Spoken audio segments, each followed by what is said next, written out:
લોકસભાની ચૂંટણીને લઈ એબીપી અસ્મિતાના ખાસ અહેવાલ યુવાનોના મૂડમાં આજે વાત કરીશું અમદાવાદના યુવાનોની મોદી સરકારના કાર્યકાળ વિશે શું માને છે યુવાનો જોઈએ અહેવાલમાં 2019 લોકસભાની ચૂંટણીને હવે ગણતરીના મહિનાઓ જ બાકી રહ્યા છે ત્યારે જનતાનો મૂડ શું છે તે જાણવાનો પ્રયત્ન કરીશું પણ આજે આપણી સાથે યુવાનો છે યુવાનોનો મૂડ શું છે તે જાણવાનો એક અગત્યનો સવાલ છે કારણ કે ઘણા બધા પ્રશ્નો છે તે યુવાનોના છે અને રહેતા આવ્યા છે યુવાનો છે શું નામ છે આપનું સોહન 2019માં કેવી સરકાર જોવા માંગશો 2019માં અમે એક એવી સરકાર જોવા માંગીએ છીએ જે વાયદા પૂરા કરે વચનો પૂરા કરે કે નહીં કે તાઇફા ખોટા માર્કેટિંગ કરે અને ખોટા ગેરમાર્ગે દોરીને ભ્રમણ દેશને કરે બરાબર છે પ્રશ્નો શું છે આપના બેરોજગારી ખેતીલક્ષી કાર્યો જે છે પછી યુવાનોની બેરોજગારી ખેતીલક્ષી કામ મતલબ ઘણા બધા પ્રશ્નો છે ખેડૂતના પણ ઘણા બધા પ્રશ્નો છે એ બધા પ્રશ્નો સોલ્વ કરવામાં સરકાર બિલકુલ નાકામ રહી છે અને અમે એવી નેતાગીરી જોવા માંગીએ છીએ નરેન્દ્ર મોદી સાહેબને અમે 2002થી અમે ગુજરાતમાં લાવીએ છીએ બરાબર છે અમે ના સમજણમાં હતા ત્યારથી બરાબર છે અને અત્યાર સુધી અમે નરેન્દ્ર મોદીની સરકાર જોઈ છે અને હવે અમે એવી સરકાર જોવા માંગીએ છીએ કે જે યુવા નેતા તરીકે જે રાહુલ ગાંધી અત્યારે ઉભરી આવ્યા છે બરાબર છે બિલકુલ તો યુવા નેતાગીરી ઈચ્છે છે આપનું શું માનવું છે નોટબંધી જીએસટી જેવા નિર્ણયો લેવાયા દેશને ફાયદો થયો દેશને ખરેખર નુકસાન થયું છે જીએસટી અને નોટબંધીથી મોટા નાના ઉદ્યોગોને બહુ અસર થઈ ગઈ જેથી બેરોજગારી બહુ જ વધી ગઈ છે એમ અને કમસે કમ જે જીએસટીથી જે નુકસાન પડ્યું છે ને એનું તો બહુ ખરાબ અસર છે માર્કેટમાં તમે જોઈ લો કાપડ ઉદ્યોગમાં જોઈ લો બધે તમને મંદી જ જોવા મળશે ક્યાંય એવું નહીં જોવા મળે કે ધંધો સારો છે બેરોજગારી એનાથી બહુ જ વધારે અસર પડી છે કંઈક ફેક્ટરીઓમાં નાની વસ્તી જે હતી અને નોકરીઓ પણ નથી અને આજે પણ નથી ત્યારે બી છૂટી ગઈ આ તે ફેક્ટરીઓ પણ બંધ થઈ ગઈ કેટલી તમારા બેરોજગારનો પ્રશ્ન મોટો છે તમારા માટે કેવો પ્રશ્ન મોટો છે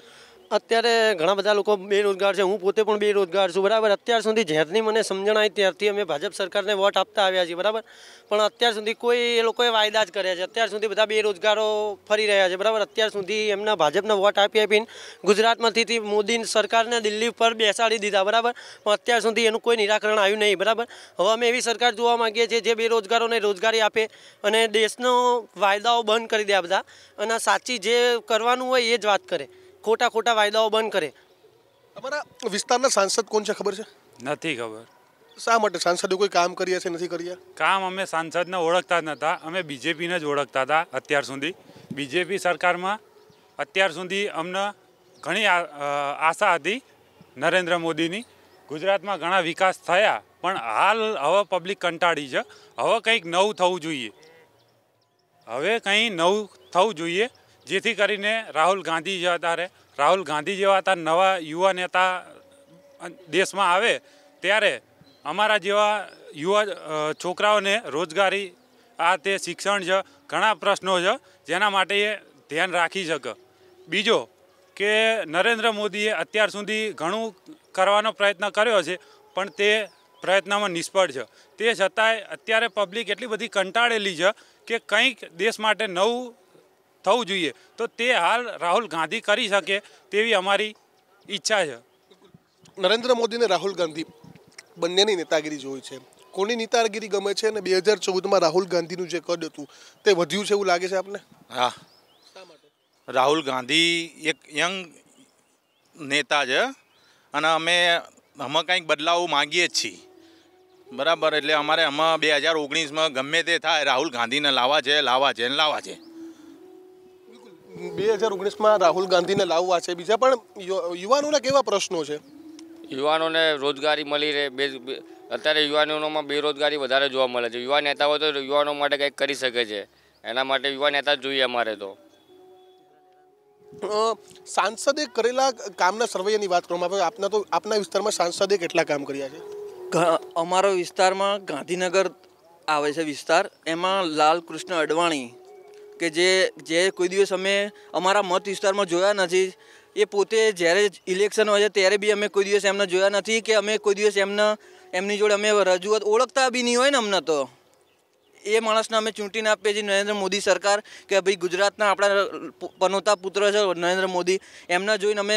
અડવાણી જેવા નેતાઓને વોટ આપ્યા છે આજ સુધી, પણ એવા કોઈ કાર્ય દેખાય નહીં. અમે મત વિસ્તારમાં કોની આગળ રજૂઆત કરવાની અમારે કે જે અમે ઓળખતા જ નથી કે અમારા વિસ્તારમાં કોઈ દિવસ આવ્યા નથી, બરાબર? તો અમે અમારી રજૂઆતો ક્યાં સંભળાશે? આપને લાગે છે કે જે સાંસદનો ઉમેદવાર છે તે સ્થાનિક હોવો જોઈએ? સ્થાનિક 100% હોવો જોઈએ, કેમ કે એમને કંઈ અમારે જરૂર પડે તો દિલ્હી જવું પડે, દિલ્હી જવાનું. આજ છું એ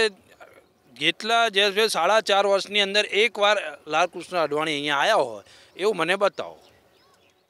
રજૂઆતો કઈ રીતે થાય છે? રજૂઆતો તો અહીંયા નાના નાના જે કાર્યકર્તાઓ છે એમને અમારે કરવી પડે છે, અને એ કોઈ અમારું સાંભળતા જ નથી, કોઈ કામ થતા નથી. એના માટે અમારે સ્થાનિક ઉમેદવાર જોઈએ. જો સ્થાનિક ઉમેદવાર નહીં હોય તો અમે બળવો કરીશું. બિલકુલ, તો સ્થાનિક ઉમેદવારની માંગ છે કે સ્થાનિક ઉમેદવાર નહીં હોય તો બળવો કરવામાં આવશે. એટલે વૈચારિક વાત છે કે જે લાલકૃષ્ણ અડવાણી છે તે આયાતી ઉમેદવાર છે ને જેના કારણે લોકો છે કે પોતાના જે સમસ્યાઓ છે તેનું સમાધાન નથી થતું, એટલે તે વિસ્તારના લોકો એ પણ માંગ કરી રહ્યા છે કે તેને સ્થાનિક નેતા છે તે મળવો જોઈએ. કેમેરા પર્સન હસનૈન છીપાની સાથે દીક્ષિત ઠકરાર, ABP અસ્મિતા, અમદાવાદ.